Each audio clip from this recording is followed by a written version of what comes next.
ಒಂದು ಊರಿನಲ್ಲಿ ಆಕಾಶ ದಟ್ಟವಾದ ಮೇಘಗಳಿಂದ ತುಂಬಿರುತ್ತದೆ. ಬೆಳಗಿನಿಂದಲೇ ಸೂರ್ಯ ತನ್ನ ಅಸ್ತಿತ್ವವನ್ನು ತೋರಿಸಿಕೊಳ್ಳಲಾಗದೆ ಮೋಡಗಳ ಹಿಂದೆ ಅಡಗಿರುತ್ತಾನೆ. ತಣ್ಣನೆಯ ಗಾಳಿ ಬೀಸುತ್ತಿದ್ದರೆ ಇಡೀ ಮನೆಯಲ್ಲಿ ಒಂದು ರೀತಿಯ ಪ್ರಶಾಂತತೆ ಆವರಿಸಿತ್ತು. ಶಾರದಾ ಪ್ರಸಾದ್ ಅವರ ಮನೆ ತುಂಬಾ ದೊಡ್ಡದು. ಅಂದು ಭಾನುವಾರವಾಗಿದ್ದರಿಂದ ಎಲ್ಲರೂ ಆಫೀಸ್ ಗಲಾಟೆ ಇಲ್ಲದೆ ಮನೆಯಲ್ಲೇ ಇದ್ದರು.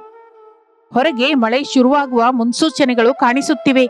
ನೆಲದ ಮೇಲೆ ಬಿದ್ದ ಮೊದಲ ಹನಿಗಳ ಸುಗಂಧವು ಕಿಟಕಿಗಳ ಮೂಲಕ ಮನೆಗೆ ಪ್ರವೇಶಿಸುತ್ತಿದೆ. ಅಂದು ಹಾಲ್ನಲ್ಲಿ ಸೋಫಾದ ಮೇಲೆ ಪ್ರಸಾದ್ ಪೇಪರ್ ಓದುತ್ತಾ ಕುಳಿತಿದ್ದರೆ ಶಾರದಾ ಅವರ ಪಕ್ಕದಲ್ಲಿ ಕುಳಿತು ಸ್ವೆಟರ್ ಹೆಣಿಗೆ ಕೆಲಸ ಮಾಡುತ್ತಾ ಇರುತ್ತಾರೆ. ಅವರು ಹೆಣಿಗೆ ಕೆಲಸದಲ್ಲಿ ತೋರಿಸುತ್ತಿರುವ ಏಕಾಗ್ರತೆಯ ಪಕ್ಕದಲ್ಲೇ ಬೀಳುತ್ತಿರುವ ಮಳೆಯ ಧ್ವನಿಯೊಂದಿಗೆ ಸೇರಿ ಒಂದು ವಿಚಿತ್ರ ಪ್ರಶಾಂತತೆಯನ್ನು ನೀಡುತ್ತಿದೆ. ಮೂವರು ಸೊಸೆಯರು ಅಡಿಗೆ ಮನೆಯಲ್ಲಿ ಬೆಳಿಗ್ಗೆ ಅಲ್ಪಾಹಾರ ಮುಗಿಸಿಕೊಂಡು ಕೆಲಸ ಪೂರ್ತಿ ಮಾಡ್ಕೋತಾ ಇರ್ತಾರೆ. ಮಕ್ಕಳು ಮೂವರು ವರಾಂಡದಲ್ಲಿ ಕುರ್ಚಿ ಹಾಕೊಂಡು ಮಾತಾಡ್ತಾ ಇರ್ತಾರೆ. ಶಾರದಾ, ನೋಡ್ತಾ ಇದ್ರೆ ಈ ದಿನ ಮಳೆ ಜೋರಾಗಿ ಬೀಳೋ ಹಾಗಿದೆ. ಬೆಳಗಿನಿಂದಲೇ ಸೂರ್ಯನ ಜಾಡಿಲ್ಲ. ಆಕಾಶ ತುಂಬಾ ಕಪ್ಪಾಗಿದೆ, ನೋಡಿದ್ಯಾ? ಗಾಳಿಲಿ ಕೂಡ ಬಹಳ ಚಳಿ ಇದೆ. ಇಂತಹ ವಾತಾವರಣದಲ್ಲಿ ಬಿಸಿ ಬಿಸಿಯಾಗಿ ಕಾಫಿ ಇದ್ರೆ ಚೆನ್ನಾಗಿರುತ್ತಲ್ವಾ? ಹೌದು ರೀ, ವಾತಾವರಣ ನೋಡ್ತಾ ಇದ್ರೆ ಹಳೆ ದಿನಗಳಲ್ಲಿ ಹಳ್ಳಿಯ ಮಳೆ ನೆನಪಿಗೆ ಬರ್ತಾ ಇದೆ ನನ್ಗೆ. ಆಗ ಒಂದು ಮಳೆ ಬಿದ್ರೆ ಸಾಕು, ಹೊಸಲು ದಾಟಿ ಹೊರಗಡೆ ಹೋಗ್ತಾನೆ ಇರ್ಲಿಲ್ಲ. ಈ ಚಳಿಗಾಲಿಯಲ್ಲಿ ಹೊರಗಡೆ ಕೆಲಸ ಇಟ್ಕೊಳ್ದೆ ಇರೋದು ಒಳ್ಳೇದು. ಚೆನ್ನಾಗಿ ಮನೇಲಿ ಕೂತ್ಕೊಳ್ಳೋದೆ ನಮಗೆ ಶ್ರೀರಾಮ ರಕ್ಷೆ. ಮಕ್ಕಳೆಲ್ಲರೂ ಮನೇಲೇ ಇದ್ದಾರಲ್ಲ, ಅದೇ ಸಂತೋಷ. ನಮ್ಮವರು ಏನಾದ್ರೂ ಪ್ಲಾನ್ ಮಾಡ್ಕೊಂಡಿದ್ದಾರೋ ಏನೋ ಹೊರಗೆ ಹೋಗೋದಕ್ಕೆ. ಭಾನುವಾರವಲ್ವಾ, ಅವರವರ ಕತೆ ಅವ್ರಿಗಿರುತ್ತೆ. ಸಿನಿಮಾಕ್ಕೋ ಪಾರ್ಕಿಗೋ ಹೋಗ್ತೀನಿ ಅಂದ್ರೆ ಮಳೆ ಅಡ್ಡ ಬರುತ್ತೆ ಪಾಪ. ಏನು ರೀ, ಅವ್ರನ್ನ ಕೇಳಿದ್ರೆ ತಿಳಿಯುತ್ತೆ. ರಮೇಶು, ಸುರೇಶು, ಅರುಣು ಇಲ್ಲಿ ಬಂದ್ರು ಒಂದ್ಸಲ. ಹಾಗೆ ಅನ್ನುತ್ತಲೇ ಮೂರು ಮಕ್ಕಳು ವರಾಂಡದಿಂದ ಒಳಗಡೆಗೆ ಬರುತ್ತಾರೆ. ಎಲ್ಲರೂ ಬಹಳ ರಿಲ್ಯಾಕ್ಸ್ಡ್ ಮೂಡ್ ಅಲ್ಲಿ ಇರ್ತಾರೆ. ಏನಮ್ಮ ಕರ್ದ್ಯಾ? ಏನಾದ್ರೂ ಕಾಫಿ ಟೀ ಬೇಕಾ? ಏನಿದೆ ಕಣೋ, ವಾತಾವರಣ ನೋಡ್ತಾ ಇದ್ರೆ ಚೆನ್ನಾಗಿಲ್ಲ. ಯಾವಾಗಾದ್ರೂ ಮಳೆ ಬೀಳೋ ಹಾಗಿದೆ. ನೀವ್ ಯಾರಾದ್ರೂ ಹೊರಗಡೆ ಹೋಗುವ ಕೆಲ್ಸ ಇಟ್ಕೊಂಡಿದ್ದೀರಾ ಏನೋ ಅಂತ ಒಂದ್ಸಲ ಕೇಳೋಣ ಅಂತ ಕರ್ದೆ. ನಾನಂತೂ ಎಲ್ಲಿಗೂ ಹೋಗ್ತಾ ಇಲ್ಲಮ್ಮ. ಈ ಚಳಿಯಲ್ಲಿ ಮಳೆಯಲ್ಲಿ ಟ್ರಾಫಿಕ್ ಅಲ್ಲಿ ಸಿಕ್ಕಾಕೊಳ್ಳೋದು ನನ್ನಿಂದಾಗಲ್ಲ. ಮನೆಯಲ್ಲೇ ಇದ್ದು ಏನಾದ್ರೂ ಹೊಸ ವೆಬ್ ಸೀರೀಸ್ ನೋಡ್ತೀನಿ. ಆಫೀಸಲ್ಲಿ 5 ದಿನಗಳು ಟೆನ್ಷನ್. ಈ ಭಾನುವಾರ ಸ್ವಲ್ಪ ಪ್ರಶಾಂತವಾಗಿರೋದಕ್ಕೆ ಬಿಡಿ. ಹೌದು ಅಮ್ಮ, ನಾನು ಕೂಡ ಹೋಗ್ತಾ ಇಲ್ಲ. ಮೊನ್ನೆನೆ ಮೂವಿಗೆ ಹೋಗಿ ಬಂದೆ. ಆ ಸುಸ್ತ ಇನ್ನೂ ಹೋಗಿಲ್ಲ. ಇನ್ನು ಬೆಡ್ಶೀಟ್ ಹೊತ್ಕೊಂಡು ಹಾಯಾಗಿ ರೆಸ್ಟ್ ತಗೊಳ್ಳೋಣ ಅಂತ ನನ್ನ ಟಾರ್ಗೆಟ್. ವಾತಾವರಣ ಕೂಡ ನಿದ್ರೆ ಹೋಗೋದಕ್ಕೆ ಚೆನ್ನಾಗಿದೆ. ನನ್ಗೂ ಎಲ್ಲಿಗೂ ಹೋಗ್ಬೇಕು ಅಂತಿಲ್ಲಮ್ಮ. ಆಫೀಸ್ ಕೆಲಸ ಸ್ವಲ್ಪ ಇದ್ರೆ ಲ್ಯಾಪ್ಟಾಪ್ ಅಲ್ಲಿ ಮಾಡ್ಕೋತೀನಿ. ಇಂಥದ್ರಲ್ಲಿ ಹೊರಗೆ ಹೋಗಿ ಒದ್ದೆಯಾಗಿ ಶೀತ ತರಿಸ್ಕೊಳ್ಳೋದಕ್ಕಿಂತ ಮನೆಯಲ್ಲಿ ಬಿಸಿಯಾಗಿ ಕಾಫಿ ಕುಡಿಯುತ್ತಾ ನಮ್ಮವ್ರ ಜೊತೆ ಮಾತಾಡ್ಕೊಳ್ಳೋದೇ ಹಾಯಾಗಿರುತ್ತೆ. ಹೊರಗಡೆ ಮಳೆ ಶುರುವಾದರೆ ಆ ಸೌಂಡ್ ಕೇಳ್ತಾ ಇರೋದೇ ಒಂದು ಅನುಭೂತಿ. ಒಳ್ಳೆ ಕೆಲಸ ಮಾಡಿದ್ರಪ್ಪ. ಈ ದಿನ ಎಲ್ಲ ಮನೇಲೆ ಹಾಯಾಗಿದ್ದು ಬಿಡಿ. ಹೀಗೆ ಎಲ್ರೂ ಸೇರಿ ಇದ್ದಾಗ ಬರುವ ಆನಂದನೇ ಬೇರೆ. ಅಷ್ಟರಲ್ಲಿ ಹೊರಗಡೆ ದೊಡ್ಡ ಶಬ್ದದಿಂದ ಸಿಡಿಲು ಕೇಳಿಸುತ್ತದೆ. ತಕ್ಷಣ ಕುಂಭದ್ರೋಣ ಮಳೆ ಬೀಳಲಿಕ್ಕೆ ಶುರುವಾಗುತ್ತದೆ. ಮಳೆ ಹನಿಗಳು ಕಿಟಕಿಯ ಗಾಜುಗಳನ್ನು ತಾಗುತ್ತಾ ಒಂದು ರೀತಿಯ ಸಂಗೀತವನ್ನು ಕೇಳಿಸುತ್ತದೆ. ಆ ಶಬ್ದಕ್ಕೆ ಅಡುಗೆ ಮನೆಯೊಳಗಿಂದ ಅನಾಮಿಕಾ, ಅವನಿ, ಅಂಜಲಿ ಹಾಲ್ಗೆ ಬರ್ತಾರೆ. ಅತ್ತೆ, ಮಳೆ ಶುರುವಾಗಿದೆ. ಶಬ್ದ ಕೇಳ್ತಾ ಇದ್ರೆ ಜೋರಾಗಿ ಬರೋ ಹಾಗಿದೆ ಅಲ್ವಾ? ವಾತಾವರಣ ಕ್ಷಣದಲ್ಲಿ ಎಷ್ಟು ತಣ್ಣಗಾಗಿ ಹೋಗಿದ್ಯೋ. ಕಿಟಕಿಯೊಳಗಿಂದ ಬರುವ ಹನಿಗಳಿಗೆ ನಡ್ಕ ಬರ್ತಾ ಇದೆ ಅತ್ತೆ. ನಿಜಕ್ಕೂ ಆಕಾಶದಿಂದ ಜಲಪಾತ ಸುರಿತಾ ಇರೋ ಹಾಗಿದೆ. ಹೌದಮ್ಮ ನಮಿಕಾ, ಇನ್ನೂ ನಯ. ಮಳೆ ಬರೋ ಮೊದ್ಲೇ ನಿಮ್ ಕೆಲ್ಸವೆಲ್ಲ ಆಗೋಗಿದೆ. ಇಲ್ಲದೆ ಇದ್ರೆ ಬಟ್ಟೆ ಒಣಗದೆ, ಅಡಿಗೆ ಕೆಲಸವಾಗದೆ ಗೋಲ ಗೋಲ ಆಗ್ತಾ ಇತ್ತು. ಮಳೆಗಾಲವೆಂದ್ರೆ ಕೆಲಸ ಹೆಚ್ಚಾಗುತ್ತೆ. ಆದ್ರೆ ಎಲ್ರೂ ಸೇರಿ ಒಟ್ಟಾಗಿದ್ರೆ ಆ ಕಷ್ಟ ಕೂಡ ತಿಳಿಯೋದಿಲ್ಲ. ನಿಜಾನೇ ಅತ್ತೆ. ಇಂತಹ ತಣ್ಣನೆಯ ವಾತಾವರಣದಲ್ಲಿ ಬಿಸಿ ಬಿಸಿಯಾಗಿ ಏನಾದ್ರೂ ತಿನ್ಬೇಕು ಅನ್ನಿಸ್ತಾ ಇದೆ ಅಲ್ವಾ ಅಂಜಲಿ? ಹೊರಗಡೆ ವಾತಾವರಣಕ್ಕೆ ಮನಸ್ಸಿಗೆ ಒಂದು ಚಿಕ್ಕ ಕನೆಕ್ಷನ್ ಇರುತ್ತೆ ಅಲ್ವಾ? ಕರೆಕ್ಟ್ ಅಕ್ಕ. ದಿನವೂ ತಿನ್ನುವ ಇಡ್ಲಿ ದೋಸೆಗಿಂತ ಇಂತಹ ವಾತಾವರಣದಲ್ಲಿ ಬಾಯಿಗೆ ರುಚಿಯಾಗಿ ಸ್ವಲ್ಪ ಸ್ಪೈಸಿಯಾಗಿ ಆಗ್ಲಿ, ಸ್ವೀಟ್ ಆಗಿ ಆಗ್ಲಿ ಏನಾದ್ರೂ ಸ್ಪೆಷಲ್ ಆಗಿದ್ರೆ ಚೆನ್ನಾಗಿರುತ್ತೆ ಅನ್ಸ್ತಾ ಇದೆ. ಹಬ್ಬ, ಆ ವಾಸನೆ ಬರ್ತಾ ಇದ್ರೆ ಹಸಿವೆ ಆಗ್ತಾ ಇದೆ. ನನಗೂ ಹಾಗೆ ಅನಿಸ್ತಾ ಇದೆ. ಇಂತಹ ಚಳಿಯಲ್ಲಿ ಒಂದು ಖಾರವಾಗಿ ಕರಕರ ಅನ್ನುವ ಈರುಳ್ಳಿ ಬಜ್ಜಿ ಆಗ್ಲಿ, ಪಕೋಡ ಏನಾದ್ರೂ ಇದ್ರೆ ಆಹಾ, ಮಜಾನೇ ಬೇರೆ. ಬಿಸಿ ಬಿಸಿ ಪಕೋಡಗಳು, ಶುಂಠಿ ಚಟ್ನಿ, ಓಹೋ, ಊಹಿಸ್ತಾ ಇದ್ರೇನೆ ಬಾಯಲ್ಲಿ ನೀರ್ ಬರ್ತಾ ಇದೆ. ಅಬ್ಬೇ, ಬಜ್ಜಿಗಳು ಮೊನ್ನೆನೆ ಅಲ್ವಾ ತಿಂದಿದ್ದು, ಮತ್ತೆ ಇದೇನಾ? ಈ ದಿನ ಏನಾದ್ರೂ ಹೊಸದಾಗಿ ಟ್ರೈ ಮಾಡೋಣ. ದಿನದ ಅಡಿಗೆಗಿಂತ ಡಿಫ್ರೆಂಟ್ ಆಗಿ ಆಲೋಚಿಸಿ. ಸ್ವಲ್ಪ ಹೊಸತನ ಇದ್ರೆ ಚೆನ್ನಾಗಿರುತ್ತೆ. ಹೊಸದಾಗಿ ಅಂದ್ರೆ ಖಾರವಾಗಿ ಅಲ್ಲದೆ ಸ್ವೀಟ್ ಆದ್ರೆ ಹೇಗಿರುತ್ತೆ? ಮಳೆ ಬರ್ತಾ ಇದ್ರೆ ಬಿಸಿ ಬಿಸಿಯಾಗಿ ಬಾಯಲ್ಲಿ ಹಾಕೋತಾ ಇದ್ರೆ ಕರಗಿ ಹೋಗುವ ಸ್ವೀಟ್ ತಿಂದ್ರೆ ಆ ಕಿಕ್ಕಿ ಬೇರೆಪ್ಪ. ಸ್ವೀಟ್ ತಿಂದ್ರೆ ಆ ಸಂತೋಷನೇ ಬೇರೆ. ಸ್ವೀಟಾ? ಏನ್ ಸ್ವೀಟ್ ಬೇಕು ನಿಮ್ಗೆ? ಮನೆಯಲ್ಲೇ ಹಾಲು, ಸಕ್ಕರೆ ಎಲ್ಲ ಇದೆ. ಏನಾದ್ರೂ ಮಾಡು ಅಂತೀರಾ? ಅನಾಮಿಕಾ, ಅವನಿ, ಅಂಜಲಿ, ಏನಾದ್ರೂ ಸ್ವೀಟ್ ಅಂದ್ರೆ ಮಾಡ್ತೀರಾ? ನಿನಗೇನಕ್ಕೆ ಶ್ರಮ? ಅವ್ರನ್ನೇ ಮಾಡ್ಕೊಳ್ಳೋದಿಕ್ ಬಿಡು. ಮೂವರು ಸಸ್ಯರಿದ್ದಾರಲ್ಲ, ಅವ್ರೇನಾದ್ರೂ ಮಾಡಿ ಕೊಡ್ತಾರೆ. ಅವರಿಗೆ ಅಡಿಗೆಯಲ್ಲಿ ಹೊಸ ಪ್ರಯೋಗ ಅಂದ್ರೆ ಇಷ್ಟ ಅಲ್ವಾ? ತಪ್ಪದೆ ಮಾವಯ್ಯ, ನೀವು ಹೇಳಿದ ಹಾಗೇನೆ ನಾವೇ ಏನಾದ್ರೂ ಸ್ಪೆಷಲ್ ಆಗಿ ಮಾಡಿ ಕೊಡ್ತೀವಿ. ನಿಮಗೇನ್ ಬೇಕು ಅಂತ ಹೇಳಿ, ನಾವಂತೂ ರೆಡಿ. ಹೌದು ಮಾವಯ್ಯ, ನಿಮಗೆ ಇಷ್ಟ ಬಂದ ಸ್ವೀಟ್ ಹೆಸರು ಹೇಳಿ, ನಾವು ಕ್ಷಣದಲ್ಲೇ ಮಾಡಿ ಕೊಡ್ತೀವಿ. ನಮಗ್ ಕೂಡ ಏನಾದ್ರೂ ಹೊಸದಾಗಿ ಮಾಡ್ಬೇಕು ಅಂತಿದೆ. ನನಗೆ ಗುಲಾಬ್ ಜಾಮೂನ್ ಮಾಡ್ಬೇಕು ಅಂತಿದೆ. ಯಾರಿಗ್ ಬೇಕು? ಅದಂತೂ ತುಂಬಾ ಸುಲಭ ಅಲ್ವಾ? ಬೇಡ ಬೇಡ, ಗುಲಾಬ್ ಜಾಮೂನ್ ಬೋರ್ ಹೊಡಿತಾ ಇದೆ. ನನಗಂತೂ ರಸಗುಲ್ಲ ತಿನ್ಬೇಕು ಅಂತಿದೆ. ಅವಾಗವಾಗ ರಸಗುಲ್ಲ ತಿಂದ್ರೆ ಚೆನ್ನಾಗಿರುತ್ತೆ. ರಸಗುಲ್ಲ ಅಲ್ಲ, ಜಿಲೇಬಿ ಬೇಕು ನಂಗೆ. ಕರಕರ ಅನ್ನುತ್ತಾ ಪಾಕದಲ್ಲಿ ನೆನ್ಸ್ಕೊಂಡಿರೋ ಜಿಲೇಬಿ, ಹಬ್ಬ ನೆನೆಸ್ಕೊಂಡ್ರೆ ಬಾಯಲ್ಲಿ ನೀರ್ ಬರ್ತಾ ಇದೆ. ನಿಜಕ್ಕೂ ಆ ಬಣ್ಣ, ಆ ಪಾಕ ನೋಡ್ತಾ ಇದ್ರೆ ಮತ್ತೆ ಮತ್ತೆ ತಿನ್ಬೇಕು ಅನ್ಸುತ್ತೆ. ನಾನು ಕೂಡ ಜಿಲೇಬಿನೇ ಬೇಕು. ಆದ್ರೆ ಮಾಮೂಲಿ ಜಿಲೇಬಿ ಅಲ್ಲ, ಏನಾದ್ರೂ ವೆರೈಟಿ ಆಗಿದ್ರೆ ಚೆನ್ನಾಗಿರುತ್ತೆ. ಯಾವಾಗ್ಲೂ ತಿನ್ನುವ ಮೈದಾ ಜಿಲೇಬಿಗಿಂತ ಏನಾದ್ರೂ ಸ್ಪೆಷಲ್ ಆಗಿದ್ರೆ ನಮ್ಮ ಭಾನುವಾರ ಮತ್ತಷ್ಟು ಸ್ಪೆಷಲ್ ಆಗುತ್ತೆ. ಏನೋ ವೆರೈಟಿ ಜಿಲೇಬಿನ? ಅದೇನು ಹೊಸದಾಗಿ? ಜಿಲೇಬಿ ಅಂದ್ರೆ ಜಿಲೇಬಿನೇ ಅಲ್ವಾ? ಇದ್ರಲ್ಲಿ ಹೊಸದೇನಿರುತ್ತೆ? ಬಣ್ಣ ಬದಲಾಯಿಸ್ತಾರಾ ಏನು? ಅದೆಲ್ಲ ಹಾಗಿರ್ಲಿ ಮಾವಯ್ಯ, ಜಿಲೇಬಿ ಅಂದ್ರೆ ಕೇವಲ ಮೈದಾದಿಂದಲೇ ಮಾಡಬೇಕಾದ ಅಗತ್ಯವಿಲ್ಲ. ನನ್ನ ಹತ್ರ ಒಂದು ಹೊಸದಾದ ಐಡಿಯಾ ಇದೆ. ಈ ಮಳೆಗೆ ನಮ್ಮೆಲ್ಲರ ಕೋರಿಕೆಗೆ ತಕ್ಕ ಹಾಗೆ ಒಂದು ಸ್ಪೆಷಲ್ ಜಿಲೇಬಿ ಮಾಡ್ತೀನಿ. ಎಲ್ಲರಿಗೂ ಅದು ಹಿಡಿಸುತ್ತೆ, ಗ್ಯಾರಂಟಿಯಾಗಿ ಹಿಡಿಸುತ್ತೆ. ಏನಮ್ಮ ವೆರೈಟಿ? ಸುಮ್ನೆ ಸಸ್ಪೆನ್ಸ್ ಹಿಡ್ದೆ ಹೆಸರಿಟ್ಟು ಹೇಳ್ಬೋದಲ್ಲ, ನಮಗೂ ಕೂಡ ತಿಳಿಯುತ್ತಲ್ಲ. ಪನ್ನೀರ್ ಜಿಲೇಬಿ ಅತ್ತೆ, ತಿಂದಿದ್ದೀರಾ ಯಾವತ್ತಾದ್ರೂ? ನಿಜಕ್ಕೂ ಪನ್ನೀರಿಂದ ಜಿಲೇಬಿ ಮಾಡ್ತಾರೆ ಅಂತ ನೀವು ಯಾರಾದ್ರೂ ಊಹಿಸಿದ್ದೀರಾ? ಇದು ಹೊಸದಾಗಿ ಡಿಫ್ರೆಂಟ್ ಆಗಿ ಸಾಫ್ಟ್ ಆಗಿರುತ್ತೆ. ಅದು ಕೇಳುತ್ತಲೇ ಎಲ್ಲರೂ ಆಶ್ಚರ್ಯದಿಂದ ಅನಾಮಿಕಳ ಕಡೆ ನೋಡ್ತಾರೆ. ಪ್ರಸಾದ್ ಕಣ್ಣು ದೊಡ್ಡದಾಗಿ ಮಾಡಿ ನೋಡ್ತಾನೆ. ಪನ್ನೀರಿಂದ ಜಿಲೇಬಿನ? ಪನ್ನೀರ್ ಕರಿ, ಪನ್ನೀರ್ ಪರೋಟ ಕೇಳಿದ್ದೀನಿ ಹೊರತು ಇದೇನು ಹೊಸದಾಗಿ ಪನ್ನೀರ್ ಜಿಲೇಬಿ ಅಂತ ಇದೆಯಕ್ಕ? ನಿಜಕ್ಕೂ ಪನ್ನೀರ್ನ ಜಿಲೇಬಿ ಹಾಗೆ ಹೇಗೆ ಬದಲಾಯಿಸ್ತೀಯಾ? ಹೌದಕ್ಕ, ಪನ್ನೀರಿಂದ ಸ್ವೀಟ್ ಏನು ಚೆನ್ನಾಗಿರುತ್ತಾ? ನಿಜಕ್ಕೂ ನಾನು ಅದಕ್ಕೆ ಸ್ವಲ್ಪ ವೆರೈಟಿ ಆಗಿರುತ್ತೆ. ಕೇಳೋದಕ್ಕೆ ಸ್ವಲ್ಪ ವೆರೈಟಿ ಆಗಿದೆ, ಆದ್ರೆ ಇದು ಪಕ್ಕಾ ಸಕ್ಸಸ್ ಆಗುತ್ತೆ ಅಂತ್ಯಾ? ನನಗೆ ತಿಳಿದ ಹಾಗೆ ಅನಾಮಿಕಾ ಯಾವುದೋ ಹೊಸ ಪ್ರಯೋಗ ಮಾಡ್ತಾ ಇದ್ದಾಳೆ. ಆದರೆ ಅವಳ ಕೈ ಅಡಿಗೆ ಯಾವತ್ತೂ ಚೆನ್ನಾಗೇ ಇರುತ್ತೆ. ಏನು ಮಾಡಿದ್ರು ಅದರಲ್ಲಿ ಅವಳದಾದ ಸ್ಪೆಷಲ್ ಟಚ್ ಇರುತ್ತೆ. ಸೊ ನಾನಂತೂ ಪನ್ನೀರ್ ಜಿಲೇಬಿಗೆ ಓಕೆ. ಅನಾಮಿಕಳ ಮೇಲೆ ನನಗೆ ನಂಬಿಕೆ ಇದೆ. ಸರಿ ಅದ್ಕೆ ಒಂದ್ಸಲ ಟೇಸ್ಟ್ ನೋಡೋಣ. ಚೆನ್ನಾಗಿಲ್ದಿದ್ರೆ ಮಾಮೂಲಿ ಜಿಲೇಬಿ ತಿನ್ನೋದೆ, ಆಗ ನಮಗೆ ಚಾಯ್ಸ್ ಇಲ್ಲ. ನಾನು ಕೂಡ ಓಕೆ. ಪನ್ನೀರ್ ಜಿಲೇಬಿ ಹೇಗಿರುತ್ತೋ ನೋಡ್ಬೇಕು ಅಂತ ಆತುರತೆಯಿಂದಿದೆ. ನಿಜಕ್ಕೂ ಆ ಪನ್ನೀರ್ ಮೆತ್ತಗಿನಂತನ, ಜಿಲೇಬಿ ಕರಕರ ಅನ್ನುವ ಗುಣ ಎರಡು ಹೇಗೆ ಕಲಿತು ಹೋಗುತ್ತೋ ನೋಡ್ಬೇಕು. ಹಾಗೆ ಅನಾಮಿಕಾ, ನೀನು ಹೇಳಿದ ಪನ್ನೀರ್ ಜಿಲೇಬಿನೇ ಮಾಡು. ಹೇಗಿರುತ್ತೋ ನಾವು ಕೂಡ ನೋಡ್ತೀವಲ್ಲ. ನಿನ್ನ ಮೇಲಿನ ನಂಬಿಕೆಯಿಂದ ಬಿಡ್ತಾ ಇದೀವಮ್ಮ. ಸರಿ, ಇನ್ನು ತಡವೇನಕ್ಕೆ? ಅನಾಮಿಕಾ, ನಿನಗೆ ಬೇಕಾದ ಸಾಮಾನೇನೋ ಹೇಳು. ಅವನಿ ಅಂಜಲಿ ನಿನಗೆ ಸಹಾಯ ಮಾಡ್ತಾರೆ. ನೀವು ಮೂರು ಸೇರಿ ಕೆಲಸ ಮಾಡಿದ್ರೆ ಚೆನ್ನಾಗೇ ಇರುತ್ತಲ್ಲ. ದೊಡ್ಡದಾಗಿ ಏನು ಬೇಕಾಗಿಲ್ಲ ಅತ್ತೆ. ಫ್ರಿಡ್ಜ್ ಅಲ್ಲಿ ಮೊನ್ನೆ ತಂದ ಪನ್ನೀರ್ ಇದೆ. ಮೈದಾ ಹಿಟ್ಟು, ಕಾರ್ನ್ ಫ್ಲೋರ್, ಸಕ್ಕರೆ, ಯಾಲಕ್ಕಿ, ತುಪ್ಪ ಇಷ್ಟು ಸಾಕು. 10 ನಿಮಿಷದಲ್ಲಿ ರೆಡಿಯಾಗಿ ಹೋಗುತ್ತೆ. ಅಡಿಗೆ ಮನೆಗೆ ಬನ್ನಿ. ಸರಿ ಅಕ್ಕ, ನಾನು ಪನ್ನೀರನ್ನ ತುರಿತೀನಿ, ನೀನು ಹಿಟ್ಟು ಕಲಿಸುವಂತೆ. ಬಹಳ ಮೆತ್ತಾಗಿ ತುರಿದ್ರೆ ಜಿಲೇಬಿ ಚೆನ್ನಾಗಿರುತ್ತಲ್ವಾ? ನಾನು ಸಕ್ಕರೆ ಪಾಕಕ್ಕಿಡ್ತೀನಿ ಅಕ್ಕ. ಪಾಕ ಪರ್ಫೆಕ್ಟ್ ಆಗಿ ಬಂದ್ರೆ ಜಿಲೇಬಿಗೆ ರುಚಿ ಇರುತ್ತೆ. ಹಾಗೆ ಅಂದುಕೊಳ್ಳುತ್ತಾ ಮೂವರು ಸಸ್ಯರು ಉತ್ಸಾಹದಿಂದ ಅಡುಗೆ ಮನೆಯೊಳಗೆ ಹೋಗುತ್ತಾರೆ. ಶಾರದಾ, ಪ್ರಸಾದ್ ಮಕ್ಕಳು ಹಾಲಲ್ಲಿ ಕೂತ್ಕೊಂಡು ಮಾತನಾಡ್ಕೋತಾ ಇರ್ತಾರೆ. ಹೊರಗಡೆ ಮಳೆ ಎಡತಡೆ ಇಲ್ಲದೆ ಬೀಳ್ತಾನೆ ಇರುತ್ತೆ. ಆ ವಾತಾವರಣ, ಅಡುಗೆ ಮನೆಯಿಂದ ಬರುವ ಶಬ್ದಗಳು ಮನೆಗೆ ಒಂದು ಹೊಸ ಕಳೆಯನ್ನು ತರುತ್ತದೆ. ಆಗ ಅಡುಗೆ ಮನೆಯಲ್ಲಿ ಅನಾಮಿಕಾ ಪನ್ನೀರನ್ನು ಕೈಯಿಂದ ಮೆತ್ತಗೆ ಮ್ಯಾಶ್ ಮಾಡಿ ಅದರಲ್ಲಿ ಸ್ವಲ್ಪ ಮೈದಾ ಹಿಟ್ಟು, ಕಾರ್ನ್ ಫ್ಲೋರ್ ಹಾಕಿ ಉಂಟೆಗಳಿಲ್ಲದ ಹಾಗೆ ಮೃದುವಾಗಿ ಕಲಸುತ್ತಾ ಇರ್ತಾಳೆ. ಹಿಟ್ಟು ಮಾತ್ರ ಗಟ್ಟಿಯಾಗಿದ್ರು ಜಿಲೇಬಿ ಸರಿಯಾಗಿ ಬರುವುದಿಲ್ಲ ಎಂದು ಆಕೆಗೆ ಗೊತ್ತು. ಆ ಹಿಟ್ಟಿನ ಮಿಶ್ರಣ ಎಷ್ಟು ಸ್ಮೂತ್ ಆಗಿದ್ದರೆ ಜಿಲೇಬಿ ಅಷ್ಟು ಚೆನ್ನಾಗಿರುತ್ತೆ.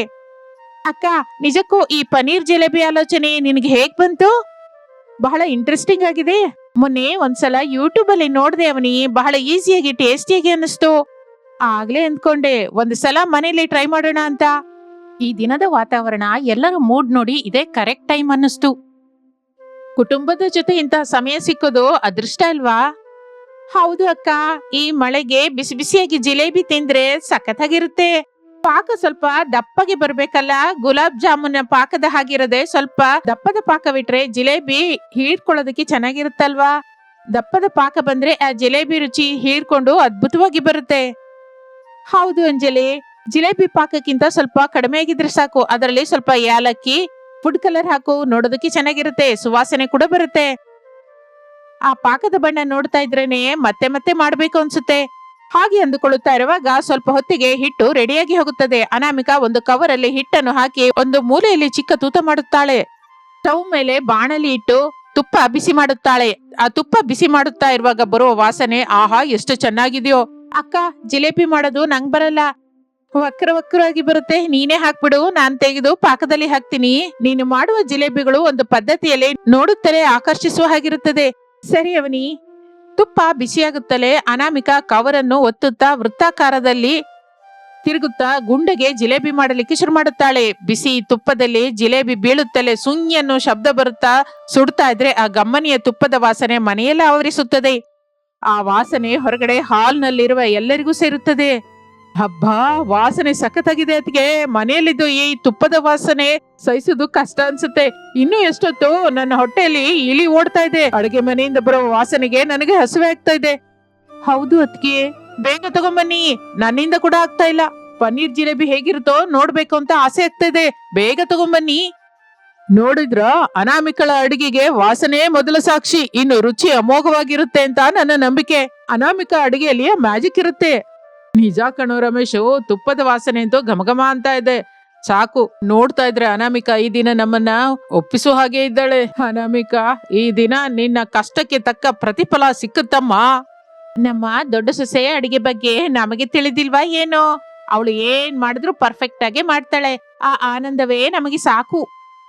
ಹಾಗೆ ಅಂದುಕೊಳ್ಳುತ್ತಾ ಇರುವಾಗಲೇ ಸ್ವಲ್ಪ ಹೊತ್ತಿಗೆ ಅನಾಮಿಕಾ, ಅವನಿ, ಅಂಜಲಿ 3 ಪ್ಲೇಟ್ಗಳಲ್ಲಿ ಬಿಸಿ ಬಿಸಿ ಪನ್ನೀರ್ ಜಿಲೇಬಿಯನ್ನು ಇಟ್ಟುಕೊಂಡು ಹಾಲ್ಗೆ ಬರ್ತಾರೆ. ಜಿಲೇಬಿಗಳು ಬಂಗಾರದ ಬಣ್ಣದಲ್ಲಿ ಮಿಂಚುತ್ತಾ ಸಣ್ಣನೆಯ ಏಲಕ್ಕಿ ಪುಡಿಗಳನ್ನು ಹಚ್ಚಿಕೊಂಡು ಪಾಕ ಸುರಿಸುತ್ತಾ ನೋಡ್ತಾ ಇದ್ರೆ ಬಾಯಲ್ಲಿ ನೀರು ಬರೋ ಹಾಗಿರುತ್ತದೆ. ಮಳೆಯ ಚಳಿಗೆ ಅವುಗಳಿಂದ ಸಣ್ಣನೆಯ ಆವಿ ಹಾಗೆ ಬರ್ತಾ ಇರುತ್ತೆ. ಎಲ್ಲರೂ ಆ ಜಿಲೇಬಿಯನ್ನು ನೋಡಿ ಆಶ್ಚರ್ಯ ಹೋಗುತ್ತಾರೆ. ಎಲ್ಲರೂ ತಗೊಳ್ಳಿ, ಸ್ಪೆಷಲ್ ಪನ್ನೀರ್ ಜಿಲೇಬಿ ರೆಡಿ, ನಿಮಗಾಗಿ ಬಿಸಿ ಬಿಸಿಯಾಗಿ ಮಾಡಿದ್ದೀನಿ. ಹಬ್ಬ, ಅದ್ಭುತ ಅಮ್ಮ. ಅನಾಮಿಕಾ, ಹೊರಗಡೆ ಕರಕರ ಅಂತಲೇ ಒಳಗಡೆ ಪನ್ನೀರು ಸಾಫ್ಟ್ ಆಗಿರುತ್ತಾ ಸಿಹಿಯಾದ ಪಾಕದಿಂದ ಅಮೃತದ ಹಾಗಿದೆ ಅಂದ್ಕೋ. ಮಾಮೂಲಿ ಜಿಲೇಬಿಗಿಂತ ಬಹಳ ರುಚಿಯಾಗಿದೆ ಅಮ್ಮ. ಅದ್ಭುತ, ನಿಜವಾಗಿ ತುಂಬಾ ಚೆನ್ನಾಗಿದೆ ಅಮ್ಮ. ಪನ್ನೀರಿಂದ ಇಷ್ಟು ಒಳ್ಳೆ ಸ್ವೀಟ್ ಮಾಡಬಹುದು ಅಂತ ನನಗೆ ಈಗ್ಲೇ ಗೊತ್ತಾಯ್ತು. ನಿನ್ನ ಕೈ ಬಹಳ ಒಳ್ಳೇದಮ್ಮ, ನಿನಗೆಲ್ಲ ವಿದ್ಯೆನೂ ಗೊತ್ತು. ನಾನು ಹೇಳಿದ್ನ ಇಲ್ವಾ, ಅನಾಮಿಕಾ ಏನ್ ಮಾಡಿದ್ರು ಸೂಪರ್ ಹಿಟ್ ಅಂತ. ಈ ಮಳೆಗೆ, ಈ ಚಳಿಗೆ, ಈ ಬಿಸಿ ಬಿಸಿ ಜಿಲೇಬಿ ಪರ್ಫೆಕ್ಟ್ ಕಾಂಬಿನೇಷನ್, ಅದ್ಭುತವಾದ ರುಚಿ. ಅದಕ್ಕೆ ನಿನ್ಗೆ ನನ್ನ ನಮಸ್ಕಾರ. ರಸಗುಲ್ಲಾಗಿಂತ ಇದೇ ಸಖತ್ತಾಗಿದೆ. ಅದಕ್ಕೆ ಇನ್ನೊಂದೆರಡು ಹಾಕು ನನ್ ಪ್ಲೇಟ್ ಅಲ್ಲಿ. ನಿಜಕ್ಕೂ ಪನ್ನೀರಿಂದ ಇಷ್ಟು ರುಚಿ ಬರುತ್ತೆ ಅಂತ ನಾನು ಊಹಿಸೇ ಇಲ್ಲ, ಗೊತ್ತಾ? ನಾನು ಕೂಡ ಒಂದೇ ಮಾತು ಹೇಳ್ತಾ ಇದ್ದೀನಿ, ಅದಕ್ಕೆ the best jalebi I have ever had. ನೀವು ತುಂಬಾ ಗ್ರೇಟ್. ನಾನಂತೂ ಮಾಮೂಲಿ ಜಿಲೇಬಿ ಅಂದ್ಕೊಂಡಿದ್ದೆ ಹೊರತು ನೀನು ಮಾಡಿದ ಈ ಪನ್ನೀರ್ ಜಿಲೇಬಿ ನಿಜವಾಗಿ ವೆರೈಟಿ ಅಕ್ಕ. ನಮ್ಮ ಅಂದಾಜನ್ನ ಮೀರಿಸಿದೆ. ಹೌದು ಅಕ್ಕ, ನೀನ್ ಹೇಳಿದ ಹಾಗೆ ಇದು ಪರ್ಫೆಕ್ಟ್ ಮಳೆಗಾಲಕ್ಕೆ ಔತಣ. ಎಲ್ರಿಗೂ ತುಂಬಾ ಹಿಡಿಸಿದೆ. ಮನೆಯಲ್ಲಿ ಎಲ್ಲರೂ ಎಷ್ಟು ಹ್ಯಾಪಿಯಾಗಿರೋದನ್ನ ನೋಡೋದು ನಿಜಕ್ಕೂ ತುಂಬಾ ಚೆನ್ನಾಗಿರುತ್ತೆ. ಎಲ್ಲರಿಗೂ ಇಷ್ಟವಾಗಿದ್ದಕ್ಕೆ ನನಗೆ ಬಹಳ ಸಂತೋಷವಾಗಿದೆ. ನೀವೆಲ್ಲರೂ ಹೀಗೆ ಪ್ರತಿಯೊಂದನ್ನು ಆಸ್ವಾದಿಸುತ್ತಾ ನನ್ನ ಅಡಿಗೆನ ಮೆಚ್ಕೋತಾ ಇದ್ರೆ ನನಗಂತೂ ಎಷ್ಟು ಕಷ್ಟವಾದ್ರೂ ಮಾಡಿಕೊಡ್ಬೇಕು ಅನ್ಸುತ್ತೆ. ಕಷ್ಟವೆಲ್ಲ ಮರ್ತೋದೆ. ನಿಮ್ಮ ಸಂತೋಷವೇ ನನಗೆ ಬೇಕಾಗಿದ್ದು. ಈ ದಿನ ಭಾನುವಾರ ಬಹಳ ಸ್ಪೆಷಲ್ ಆಗಿ ಬದಲಾಯ್ತಮ್ಮ ನಿನ್ನಿಂದ. ಹೊರಗಡೆ ಮಳೆ, ಮನೆಯೊಳಗೆ ಈ ಪನ್ನೀರ್ ಜಿಲೇಬಿ. ಈ ಕಾಂಬಿನೇಷನ್ ಅಂತೂ ಯಾವತ್ತೂ ನೆನಪಲ್ಲಿರುತ್ತೆ. ನಾವು ಯಾವತ್ತಿಗೂ ಹೀಗೆ ಆನಂದದಿಂದ ಇರ್ಬೇಕು ತಾಯಿ. ಹೌದು ರೀ, ಕುಟುಂಬವೆಲ್ಲ ಹೀಗೆ ಒಟ್ಟಾಗಿ ಕುತ್ಕೊಂಡು ಆನಂದದಿಂದ ಮಾತಾಡ್ಕೊಂಡು ಇಷ್ಟವಾದದನ್ನ ತಿಂತಾ ಇದ್ರೆ ಆ ಸಂತೋಷನೇ ಬೇರೆ. ಈ ಕ್ಷಣದಲ್ಲಿ ನಮ್ಮ ಜೀವನ ಯಾವತ್ತಿಗೂ ನಿಂತು ಹೋಗಿರುತ್ತೆ. ನಿಜವೇ ಅಮ್ಮ, ಈ ವೇಗದ ಓಟದ ಜೀವನದಲ್ಲಿ ಇಂತಹ ಕ್ಷಣಗಳು ಬಹಳ ಅಪರೂಪವಾಗಿ ಸಿಗುತ್ತದೆ. ಇಂಥದ್ದನ್ನ ನಾವು ನಿಜವಾಗಿ ಆಸ್ವಾದಿಸಬೇಕು. ಈ ಭಾನುವಾರ ಒಂದು ಸಿಹಿಯಾದ ನೆನಪಾಗಿ ಉಳಿದು ಹೋಗುತ್ತದೆ. ಹಾಗೆ ಎಲ್ಲರೂ ಮಾತನಾಡುತ್ತಾ ಜಿಲೇಬಿಯನ್ನು ತಿನ್ನುತ್ತಾ ಹೊರಗಡೆ ಬೀಳ್ತಾ ಇರುವ ಮಳೆಯನ್ನು ನೋಡುತ್ತಾ ಹರಟೆಯಲ್ಲಿ ಬಿದ್ದು ಬಿಡುತ್ತಾರೆ. ಅತ್ತೆ ಮಾವಂದಿರ ಸರಸ, ಸೊಸೆಯರ ಮಧ್ಯೆ ಇರುವ ಅನುಬಂಧ, ಮಕ್ಕಳ ಮಧ್ಯೆ ಇರುವ ತಮಾಷೆ ಮಾತುಗಳು ಆ ವಾತಾವರಣವನ್ನು ಮತ್ತಷ್ಟು ಆಹ್ಲಾದಕರವಾಗಿ ಬದಲಾಯಿಸುತ್ತದೆ. ಆ ಸಾಯಂಕಾಲ ಎಲ್ಲರ ಮುಖದಲ್ಲಿಯೂ ಒಂದು ಸಂತೃಪ್ತಿ, ಆನಂದ ಮಿಂಚುತ್ತದೆ. ಹೊರಗಡೆ ಮಳೆ ಶಾಂತಿಸಿದರೂ ಆ ಕುಟುಂಬದಲ್ಲಿರುವ ಸಂತೋಷ ಮಾತ್ರ ಆ ಪನ್ನೀರ್ ಜಿಲೇಬಿಯ ಹಾಗೆ ಯಾವತ್ತಿಗೂ ಮಧುರವಾಗಿ ಮಿಕ್ಕಿ ಹೋಗುತ್ತದೆ. ಹೀಗೆ ಅನಾಮಿಕಾ ಮಾಡಿದ ಪನ್ನೀರ್ ಜಿಲೇಬಿಯಿಂದ ಆ ದಿನ ಮಳೆಯಲ್ಲಿ ಆ ಕುಟುಂಬವೆಲ್ಲವೂ ಸಂತೋಷದಿಂದ ತಿನ್ನುತ್ತಾ ಆನಂದದಿಂದ ಕಳೆಯುತ್ತಾರೆ. ಜೀವನವೆಂದರೆ ಇಂತಹ ಚಿಕ್ಕ ಪುಟ್ಟ ಸಂತೋಷಗಳ ಸಮಾಹಾರ ಎಂದು ಅವರು ಊಹಿಸುತ್ತಾರೆ. ಕಡೆಗೆ ಎಲ್ಲರೂ ಸುಖ ಸಂತೋಷದಿಂದ ಜೀವನ ಸಾಗಿಸುತ್ತಾರೆ. ಇದು ಇಂದಿನ ಕತೆ. ಮತ್ತೊಂದು ಆಸಕ್ತಿಕರ ಕತೆ ಜೊತೆ ಮತ್ತೆ ಸೇರೋಣ. ಅಲ್ಲಿವರೆಗೂ ವಿರಾಮ. ನಮಸ್ತೆ. ಪ್ರಸಾದ್ ಅವರ ಮನೆಯಲ್ಲಿ ಬೆಳಿಗ್ಗೆ ಸೂರ್ಯಕಿರಣಗಳು ಮನೆಯೆಲ್ಲ ಪ್ರಸರಿಸಿರುತ್ತದೆ. ವರಾಂಡದಲ್ಲಿ ಕೂತ್ಕೊಂಡು ಪ್ರಸಾದ್ ವಾರ್ತಾಪತ್ರಿಕೆ ಓದ್ತಾ ಇರ್ತಾನೆ. ಶಾರದಾ ಕಾಫಿ ಕಪ್ ಹಿಡ್ಕೊಂಡು ಅಲ್ಲಿಗೆ ಬರ್ತಾಳೆ. ಕಿಟಕಿಯೊಳಗಿಂದ ಒಳಗಡೆ ಪೂಜಾ ರೂಮಿನಲ್ಲಿ ತಲೆ ಸ್ನಾನ ಮಾಡಿ ತಲೆ ಆರಿಸಿಕೊಳ್ಳುತ್ತಿರುವ 3 ಸೊಸೆಯರು ಕಾಣಿಸುತ್ತಾರೆ. ಅವರ 3 ಕೂದಲು ಮೊಣಕಾಲಿನ ಕೆಳಗಿನವರೆಗೂ ಎಷ್ಟೋ ಉದ್ದವಾಗಿ ಕಪ್ಪಗೆ ಮಿಂಚಿ ಹೋಗುತ್ತಾ ಇರುತ್ತದೆ. ಏನು ಅಂದ್ರೆ ಅಲ್ಲಿ ನೋಡ್ರಿ, ನಮ್ಮ 3 ಸೊಸೆಯರನ್ನು ನೋಡ್ತಾ ಇದ್ರೆ ನನಗೆ ಎಷ್ಟೋ ಗರ್ವ ಆಗಿದೆ ಗೊತ್ತಾ. ಊರಲ್ಲಿ ಯಾರಿಗೂ ಇಲ್ಲದಷ್ಟು ತಿಳುವಳಿಕೆ, ಕಪ್ಪನೆಯ ಕೂದಲು ಬುದ್ಧಿವಂತಿಕೆ ನಮ್ಮ ಇರ್ಬೇಕಲ್ಲ. ಸೊಸೆಯರಿಗೆ ಸ್ವಂತ. ಹೌದು ಶಾರದಾ, 3 ಲಕ್ಷ್ಮೀ ದೇವರೇ ಆಗಿರ್ತಾರೆ. ಆದರೆ ಕೇವಲ ಕೂದಲು ಉದ್ದವಾಗಿದ್ರೆ ಸರಿ ಹೋಗೋದಿಲ್ವಲ್ಲ, ಸಂಸಾರವನ್ನು ಚೆನ್ನಾಗಿ ನಿಲ್ಲಿಸುವ ತಿಳುವಳಿಕೆ, ಚುರುಕುತನ ಇರ್ಬೇಕಲ್ಲ. ನನ್ನ ಸೊಸೆಯರು ಕೇವಲ ಅಂದಗಾತಿಯರೊಂದೇ ಅಲ್ಲ, ಎಲ್ಲದರಲ್ಲಿಯೂ ಉತ್ತಮರು. ಆದ್ರೂ ನಿಮ್ಮ ಮಾತು ನಿಜನೇ, ಕೇವಲ ಕೂದಲು ನೋಡಿ ಸಂತೋಷ ಪಟ್ರೆ ಸರಿ ಹೋಗಲ್ಲ. ಈ 3ರಲ್ಲಿ ನಿಜವಾದ ಚುರುಕುತನ ಯಾರ ಹತ್ರ ಇದೆ? ಆಪತ್ತು ಬಂದರೆ ಕೂದಲನ್ನು ಕಾಪಾಡಿಕೊಳ್ಳುತ್ತಲೇ ಮನೆಯನ್ನು ಹೇಗೆ ಸರಿಯಾಗಿಟ್ಟುಕೊಳ್ಳಬಲ್ಲರು? ಇದನ್ನ ತಿಳ್ಕೋಬೇಕು. ಏನು ಶಾರದಾ, ಮತ್ತೆ ಏನೋ ಹೊಸ ಆಲೋಚನೆ ಮಾಡ್ತಾ ಇದೀಯಾ? ಅವರಿಗೆ ಕಷ್ಟ ಕೊಡ್ಬೇಡ. ಕಷ್ಟ ಏನಿದೆ ಬಿಡ್ರಿ, ಒಂದು ಚಿಕ್ಕ ಪರೀಕ್ಷೆ ಇಡ್ತೀನಿ. ನಮ್ಮ 3 ಮಕ್ಕಳನ್ನು ಕೂಡ ಕರೀರಿ, ಎಲ್ಲರ ಮುಂದೆ ಈ ವಿಷಯ ಪ್ರಕಟಿಸ್ತೀನಿ. ಆಗ ಶಾರದಳ ಕರೆಯಿಂದ ರಮೇಶ್, ಸುರೇಶ್, ಅರುಣ್ ಅಲ್ಲಿಗೆ ಬರುತ್ತಾರೆ. ಅವರ ಹಿಂದೆ ತಲೆ ಆರಿಸಿಕೊಳ್ಳುತ್ತಾ ಅನಾಮಿಕಾ, ಅವನಿ, ಅಂಜಲಿರು ಕೂಡ ಬರುತ್ತಾರೆ. ಏನಮ್ಮ, ಬೆಳಿಗ್ಗೆನೇನೋ ದೊಡ್ಡ ಸಮಾವೇಶ ಏರ್ಪಾಟು ಮಾಡಿದ್ಯಾ? ವಿಶೇಷವೇನೋ? ಹೌದಮ್ಮ, ನನಗೆ ಆಫೀಸಿಗೆ ಟೈಮ್ ಆಗ್ತಾ ಇದೆ. ಅದೇನೋ ಬೇಗ ಹೇಳಿದ್ರೆ ಕೇಳ್ತೀನಲ್ಲ. ಗಾಬರಿ ಆಗ್ಬೇಡ್ರೋ, ಈ ದಿನ ನಾನು ನಮ್ಮ ಸೊಸೆಯರಿಗೆ ಒಂದು ಪ್ರತ್ಯೇಕವಾದ ಸ್ಪರ್ಧೆ ಇಡ್ಬೇಕು ಅಂತ ನಿರ್ಣಯಿಸ್ಕೊಂಡಿದ್ದೀನಿ. ಇದರ ಹೆಸರು ಕೇಶಗಳ ಸ್ಪರ್ಧೆ, ಅತ್ತೆಯ ಪರೀಕ್ಷೆ. ಅಕ್ಕ, ಅತ್ತೆ ಏನೋ ಹೇಳ್ತಾ ಇದ್ದಾರೆ, ನನ್ಗೇನೋ ಭಯವಾಗ್ತಾ ಇದೆ. ನಮ್ಮ ಕೂದಲಿನ ಬಗ್ಗೆ ಏನೋ ಸ್ಪರ್ಧೆ ಅಂತ ಇದ್ದಾರೆ. ಭಯಪಡ್ಬೇಡ ಅಂಜಲಿ, ಅತ್ತೆ ಏನೋ ಹೇಳ್ತಾ ಇದ್ದಾರೋ ಕೇಳೋಣ. ಯಾವ್ದೋ ವಿನೋದಕ್ಕಾಗಿ ಅಂತಿರ್ಬಹುದು. ಅತ್ತೆ, ಕೂದಲಿನ ಸ್ಪರ್ಧೆ ಅಂದ್ರೆ ನಾನೇ ಗೆಲ್ತೀನಿ. ನನ್ನ ಕೂದಲು ಎಷ್ಟು ಚೆನ್ನಾಗಿ ಮಿಂಚ್ತಾ ಇದೆಯಾ ನೋಡಿ.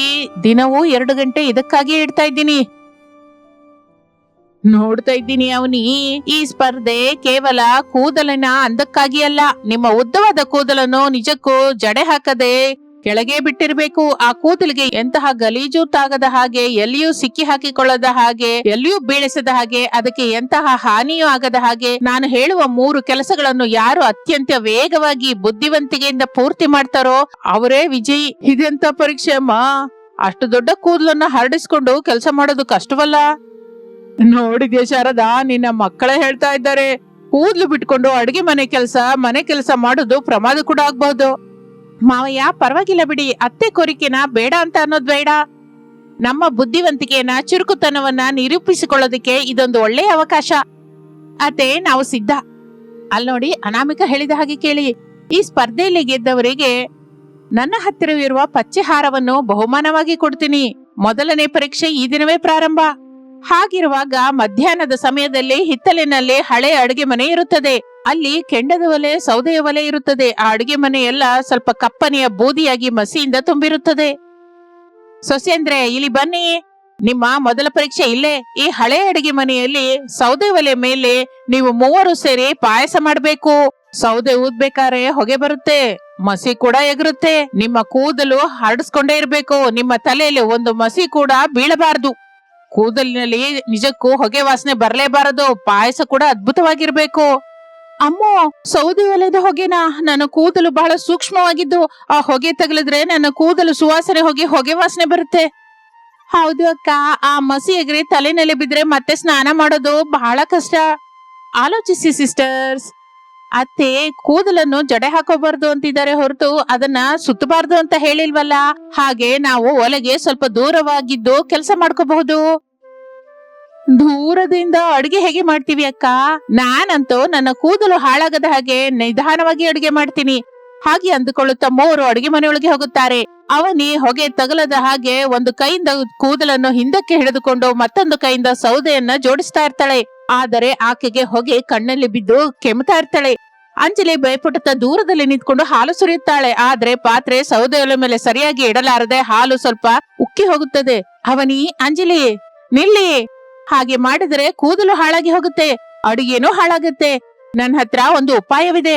ಹಾಗೆ ಹೇಳಿ ಅನಾಮಿಕಾ ಹಿತ್ತಲಿನಲ್ಲಿರುವ ತಾಟಿ ಎಲೆಗಳನ್ನು ಒಂದು ತೆಳ್ಳನೆಯ ಬಿಳಿ ವಸ್ತ್ರವನ್ನು ತರುತ್ತಾಳೆ. ಆಕೆ ಆ ಬಿಳಿ ವಸ್ತ್ರವನ್ನು ತನ್ನ ಉದ್ದವಾದ ಕೂದಲಿನ ಮೇಲೆ ಕೇವಲ ಒಂದು ಕವಚದ ಹಾಗೆ ಹರಡಿಸುತ್ತಾಳೆ. ಜುಟ್ಟು ಹಾಕಲಿಲ್ಲ, ಕೇವಲ ಜುಟ್ಟಿನ ಹಿಂದಿನ ಭಾಗ ಮಾತ್ರ ಸುತ್ತುವ ಹಾಗೆ ಇಡುತ್ತಾಳೆ. ಒಲೆ ಊದಲಿಕ್ಕೆ ಉದ್ದವಾದ ಊದುಕೊಳುವೆಯನ್ನು ಇಟ್ಟುಕೊಂಡು ಹೊಗೆ ಮುಖಕ್ಕೆ ಕೂದಲಿಗೆ ತಗುಲದ ಹಾಗೆ ದೂರದಿಂದ ಗಾಳಿ ಊದುತ್ತಾಳೆ. ಅಂಜಲಿ, ಆ ಪಕ್ಕದಿಂದ ಗೋಡಂಬಿ ಕರಿ. ಅವನಿ, ನೀನು ಒಲೆಗೆ ದೂರದಿಂದ ಸಕ್ಕರೆನ ಹಾಕು. ಸೌದೆಯ ಹೊಗೆ ನೇರವಾಗಿ ಹೋಗುವ ಹಾಗೆ ಮೇಲಿರುವ ಚಿಕ್ಕ ಕಿಟಕಿಯನ್ನ ತೆಗೆದಿಡೋಣ. ಹಾಗೆ ಅನ್ನುತ್ತಾ ಅನಾಮಿಕಾ ಬುದ್ಧಿವಂತಿಕೆಯಿಂದ ಅಡಿಗೆ ಮನೆಯೊಳಗಿರುವ ಕಿಟಕಿಯನ್ನೆಲ್ಲ ತೆಗೆಯುತ್ತಾಳೆ. ಅದರಿಂದ ಹೊಗೆ ಹೊರಗೆ ಹೊರಟು ಹೋಗುತ್ತದೆ. ಕೂದಲಿಗೆ ಬೆಳ್ಳಿಯ ವಸ್ತ್ರ ರಕ್ಷಣವಾಗಿದ್ದರಿಂದ ಎಂತಹ ಅಂಟು ತಾಗಲಿಲ್ಲ. ಪಾಯಸ ಸಿದ್ಧವಾಗುತ್ತದೆ. ಶಾರದಾ ಒಳಗಡೆಗೆ ಬರುತ್ತಾಳೆ. ಆಗ್ಲೇ ಪಾಯಸ ಆಗೋಯ್ತಾ? ಒಂದ್ಸಲ ನಿಮ್ಮ ಕೂದಲನ್ನು ತೋರಿಸಿ. ಹಾಗೆ ಎಂದು ಶಾರದಾ ಮೂವರ ಕೂದಲನ್ನು ಪರೀಕ್ಷಿಸುತ್ತಾಳೆ. ಅವನಿ ಕೂದಲಿಗೆ ಸ್ವಲ್ಪ ಹೊಗೆ ವಾಸನೆ ಬರ್ತಾ ಇರುತ್ತೆ. ಅಂಜಲಿ ಕೂದಲು ಕೊನೆಯಲ್ಲಿ ಸ್ವಲ್ಪ ಬೂದಿ ಅಂಟಿರುತ್ತದೆ.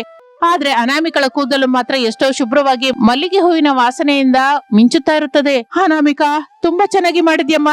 ಬಿಳಿ ಕಾಟನ್ ಬಟ್ಟೆಯಿಂದ ಜಡೆಯನ್ನು ಹಾಕದೆ ಮೇಲೆ ಕೂದಲಿನ ಮೇಲಿಟ್ಟು ರಕ್ಷಣೆಯಾಗಿ ಇಟ್ಕೊಂಡೆ. ಬಿದ್ರು ಬೊಬ್ಬಿನಿಂದ ದೂರದಿಂದ ಹೊಗೆ ಊದುವುದು ನಿನ್ನ ಬುದ್ಧಿಗೆ ನಿದರ್ಶನ.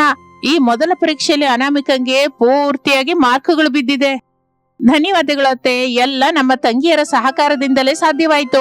ಹಾಗಿರುವಾಗ ಮಾರನೇ ದಿನ ಬೆಳಗಿನ ಸಮಯದಲ್ಲಿ ಹಿತ್ತಲಿನಲ್ಲಿರುವ ದೊಡ್ಡ ಹೂವಿನ ತೋಟದಲ್ಲಿ ಬಣ್ಣ ಬಣ್ಣದ ರೋಸಗಳು, ಮಲ್ಲಿಗೆ ಹೂಗಳು, ಸಾವಂತಿಗಳು ಬಿಟ್ಟಿರುತ್ತದೆ. ಆದ್ರೆ ಆ ಹೂವಿನಲ್ಲಿ ಕಳೆ ಹುಲ್ಲುಗಳು, ಮುಳ್ಳಿನ ಗಿಡಗಳು ಇರುತ್ತದೆ. ಶಾರದಾ ಮೂವರು ಸೊಸೆಯರನ್ನು ತೋಟದ ಹತ್ರಕ್ಕೆ ಕರ್ಕೊಂಡು ಹೋಗ್ತಾಳೆ. ಮಕ್ಕಳು ಮೂವರು ಕೂಡ ಪಕ್ಕದಲ್ಲೇ ನಿಂತ್ಕೊಂಡು ನೋಡ್ತಾ ಇರ್ತಾರೆ. ಸೊಸೆಂದ್ರೆ, ಈ ದಿನದ್ದು 2ನೇ ಪರೀಕ್ಷೆ. ಪೂಜಾ ರೂಮಿನ ಅಲಂಕಾರಕ್ಕಾಗಿ ಈ ತೋಟದಲ್ಲಿರುವ ಮುಳ್ಳಿನ ಪೊದೆಯ ಮಧ್ಯದಲ್ಲಿರುವ ತಾಜಾ ಗುಲಾಬಿಗಳನ್ನು, ಮಲ್ಲಿಗೆ ಹೂವನ್ನ ಕೊಯ್ಬೇಕು. ನಿಮ್ಮ ಕೂದಲನ್ನು ಕೆಳಗೆ ಬೀಳಿಸದ ಹಾಗೆ, ಮುಳ್ಳಿನ ಪೊದೆಯಲ್ಲಿ ಸಿಕ್ಕಿಕೊಳ್ಳದ ಹಾಗೆ ನೋಡ್ಕೋಬೇಕು. ಕೂದಲು ನೆಲಕ್ಕೆ ನಿಜವಾಗಿ ತಾಗಲೇಬಾರ್ದು. ಯಾರು ಹೆಚ್ಚು ಹೂ ಕೊಯ್ತಾರೋ ನೋಡೋಣ. ಅಮ್ಮ, ಮುಳ್ಳಿನ ಪೊದೆಯಲ್ಲಿ ಕೂದಲು ಸಿಕ್ಕೊಂಡ್ರೆ ಬಹಳ ಕಷ್ಟ ಅಲ್ವೇನಮ್ಮ? ನೋವು ಆಗತ್ತೆ. ಹಬ್ಬ, ಹೌದು ಶಾರದಾ, ಇದೊಂದು ರೀತಿಯಾದ ಕಠಿಣವಾದ ಪರೀಕ್ಷೆ ಆಗಿದೆ.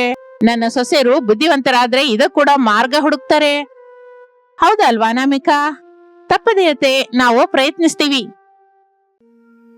ಅಕ್ಕ, ನನಗೆ ಮುಳ್ಳು ಚುಚ್ಕೊಳ್ಳುತ್ತೇನೋ ಅಂತ ಭಯವಾಗ್ತಾ ಇದೆ. ನನ್ನ ಕೂದಲು ಬಹಳ ಉದ್ದವಾಗಿರೋದ್ರಿಂದ ಬಗ್ಗಿದಾಗ ಅದು ನೆಲನ ತಾಗುತ್ತಲ್ವಾ? ನನ್ನ ಕೂದಲು ಮುಳ್ಳಿನಲ್ಲಿ ಸಿಕ್ಕೊಂಡ್ರೆ ಹಡ್ದೋಗುತ್ತೆ. ನಾನು ಬಹಳ ನಿಧಾನವಾಗಿ ಒಂದೊಂದು ಹೂನು ಕೊಯ್ತೀನಿ. ಹಾಗೆ ಹೇಳಿ ಅವನಿ ತೋಟದೊಳಗೆ ಹೋಗಿ ಬಹಳ ಜಾಗ್ರತೆಯಿಂದ ತಲೆಯನ್ನು ಹಿಂದಕ್ಕೆ ಇಟ್ಟು ಹೂ ಕೊಯ್ಯಲಿಕ್ಕೆ ಪ್ರಯತ್ನಿಸುತ್ತಾಳೆ. ಆದರೆ ಹೂವು ಬಹಳ ಎತ್ತರದಲ್ಲಿ ಮುಳ್ಳಿನ ಮಧ್ಯವಿರುತ್ತದೆ. ಬಗ್ಗಿದಾಗ ಕೂದಲು ನೆಲಕ್ಕೆ ತಾಗುತ್ತಾ ಇರುತ್ತದೆ. ಅಂಜನಿ ಹೂ ಕುಯ್ತಾ ಇರ್ಬೇಕಾದ್ರೆ ಒಂದು ಚಿಕ್ಕ ಮುಳ್ಳು ಆಕೆಯ ಕೂದಲಿನ ಕೊನೆಗೆ ತಾಗುತ್ತದೆ. ಆಕೆ ಗಾಬರಿಯಾಗುತ್ತಾ ಅಯ್ಯೋ ಅನ್ನುತ್ತಾಳೆ.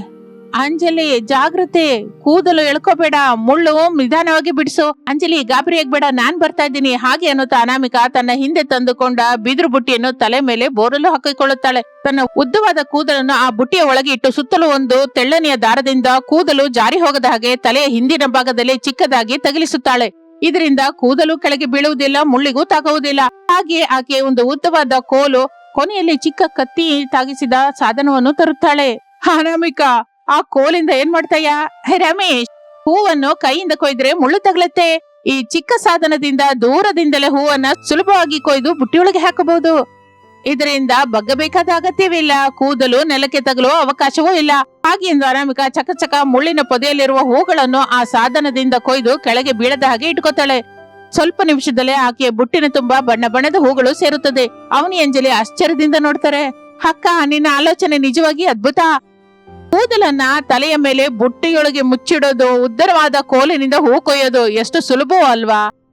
ಹೌದು ಅಕ್ಕ, ನಾನು ಗಾಬರಿಯಾಗಿದ್ದು ಕೂದಲನ್ನ ಸಿಕ್ಕಿ ಹಾಕಿಸ್ಕೊಂಡೆ. ಅದ್ಭುತ ಅನಾಮಿಕಾ. ಹೂವಿನ ಬುಟ್ಟಿಯನ್ನ ಜುಟ್ಟಿಗೆ ರಕ್ಷಣೆಯಾಗಿ ಇಟ್ಕೊಳ್ಳೋದು, ಬಗ್ಗದ ಹಾಗೆ ಹೂವನ್ನು ಕೊಯ್ದು ಬಹಳ ದೊಡ್ಡ ಆಲೋಚನೆ ಅಮ್ಮ. ಈ ಪರೀಕ್ಷೆಯಲ್ಲಿ ಅನಾಮಿಕಳೆ ಗೆದ್ದಿದ್ದಾಳೆ.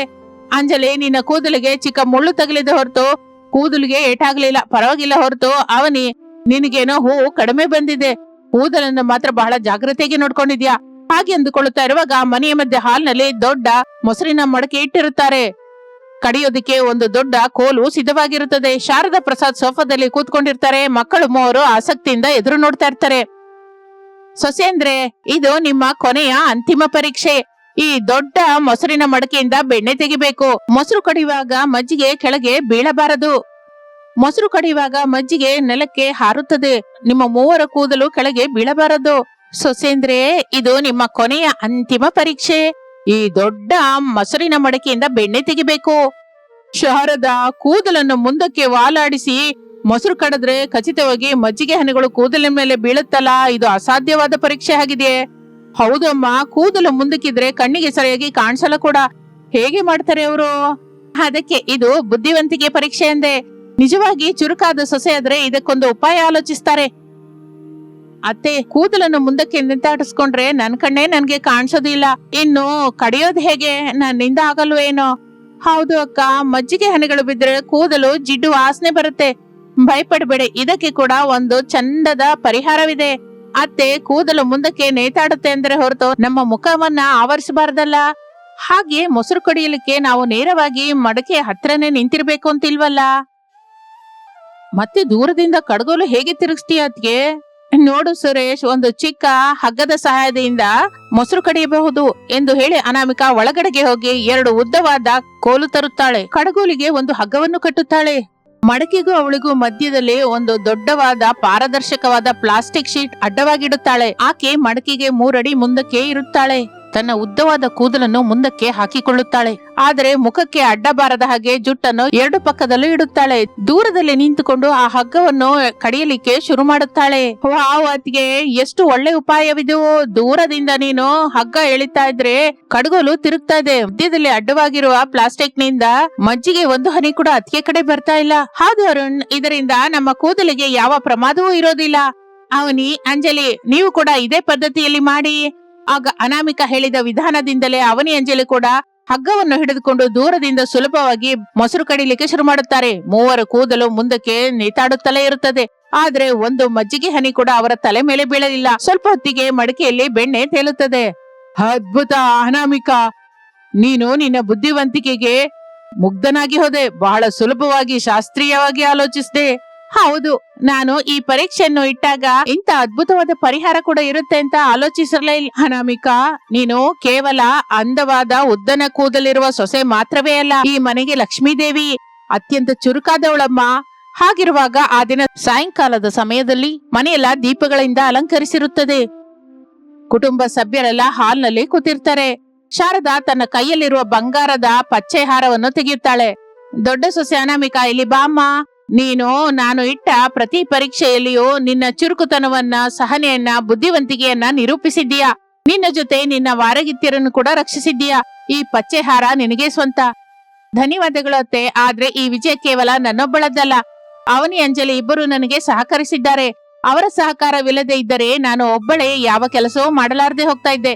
ಇಲ್ಲ ಅಕ್ಕ, ನಿನ್ನ ಚುರುಕುತನದ ಮುಂದೆ ನಾವೇನು? ನಿನ್ನಿಂದಲೇ ನಮ್ಮ ಕೂದಲು ಹಾಳಾಗದ ಹಾಗೆ ಕೆಲಸಗಳು ಮಾಡೋದು ಹೇಗೆ ಕಲ್ತ್ಕೊಂಡ್ವಿ. ಹೌದು ಅಕ್ಕ, ನೀನು ನಮಗೆ ದೊಡ್ಡ ದಿಕ್ಕಾಗಿ ನಿಂತಿದ್ಯಾ. ನಮ್ಮ ಅತ್ತೆ ಇಟ್ಟ ಪರೀಕ್ಷೆಯಲ್ಲಿ ನಮ್ಮ 3 ಗೆಲ್ಲೋದಕ್ಕೆ ನೀನೇ ಕಾರಣ. ನಿಮ್ಮ 3 ಒಗ್ಗಟ್ಟುತನ ನೋಡ್ತಾ ಇದ್ರೆ ನನ್ನ ಹೊಟ್ಟೆ ತುಂಬೋಯ್ತು. ರಮೇಶ್, ನಿನ್ನ ಹೆಂಡತಿ ಅನಾಮಿಕಾ ಈ ಮನೆಗೆ ನಿಜವಾದ ಮಹಾಲಕ್ಷ್ಮಿ. ಸಭಾಷ್ ಅನಾಮಿಕಾ. ಹೌದಮ್ಮ, ಅನಾಮಿಕಳ ಸಮಯ ಸ್ಫೂರ್ತಿ ನನಗೆ ಯಾವಾಗಲೂ ಗರ್ವಕ್ಕೆ ಕಾರಣವೇ. ನೋಡಿದ್ಯೋ ಶಾರದಾ, ನಿನ್ನ ಪರೀಕ್ಷೆಯಿಂದ ಸೊಸೆಯರ ಮಧ್ಯೆ ಎಂತ ಈರ್ಷೆ ದ್ವೇಷ ಬಾರದ ಹಾಗೆ ಮತ್ತಷ್ಟು ಒಗ್ಗಟ್ಟು ಬೆಳೆದಿದೆ. ಎಲ್ರೂ ಎಷ್ಟೋ ಸಂತೋಷದಿಂದ ಇದ್ದಾರೆ. ಹೌದು ರೀ, ನನ್ನ 3 ಉದ್ದ ಕೂದಲಿನ ಸೊಸೆಯರು ಕೇವಲ ರೂಪದಲ್ಲಿಯೇ ಅಲ್ಲ, ಗುಣದಲ್ಲಿಯೂ ಬುದ್ಧಿಯಲ್ಲಿಯೂ ದೊಡ್ಡವರು ಅಂತ ರುಜುವಾಗಿದೆ. ನನ್ನ ಸೊಸೆಯರಿಗೆ ನಾನೇ ದೃಷ್ಟಿ ತೆಗಿಬೇಕು ಇನ್ನು. ಹಾಗೆ ಎಲ್ಲರೂ ಸಂತೋಷದಿಂದ ನಗುತ್ತಾರೆ. ಅನಾಮಿಕಾ ಅತ್ತೆಯ ಆಶೀರ್ವಾದ ತೆಗೆದುಕೊಳ್ಳುತ್ತಾಳೆ. 3 ಸೊಸೆಯರು ಒಬ್ಬರನ್ನೊಬ್ಬರು ಆಲಂಗಿಸುತ್ತಾರೆ. ಆ ಮನೆಯೆಲ್ಲ ಆನಂದದಿಂದ ಬದಲಾಗುತ್ತದೆ. ಇದು ಇಂದಿನ ಕತೆ. ಮತ್ತೊಂದು ಆಸಕ್ತಿಕರ ಕತೆ ಜೊತೆ ಮತ್ತೆ ಸೇರೋಣ. ಅಲ್ಲಿವರೆಗೂ ವಿರಾಮ. ನಮಸ್ತೆ.